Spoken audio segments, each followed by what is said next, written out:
কষ্টে ছিলেন বা দুঃখে কোন ব্যক্তিটা ছিলেন? এই প্রশ্নের জবাবে কিন্তু আমরা একটা অ্যান্সার পাবো, সেটা হচ্ছে রাসূল পাক সাল্লাল্লাহু আলাইহি ওয়াসাল্লাম। তিনি পৃথিবীর বুকে সবচাইতে বেশি, সমস্ত মানবের চাইতে বেশি দুঃখে এবং কষ্টে ছিলেন। কিন্তু তিনি হলেন সমগ্র জাহান, ইহকাল এবং পরকালের নেতা তথা সাইয়্যিদুল মুরসালিন, সাইয়্যিদুস সাকালাইন।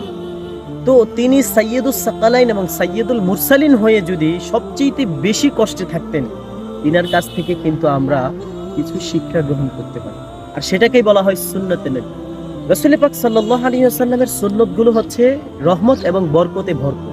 এটা আমাদের বোঝার বাকি রাখে না। কেননা রাসূল পাক সাল্লাল্লাহু আলাইহি ওয়াসাল্লাম কঠিন কঠিন মুহূর্তগুলোর মধ্যেও ইসলামকে ঘরে ঘরে সর্বত্রে পৌঁছে দেওয়ার মতো সাধ্য রেখেছেন। আল্লাহ সহযোগিতা করেছেন।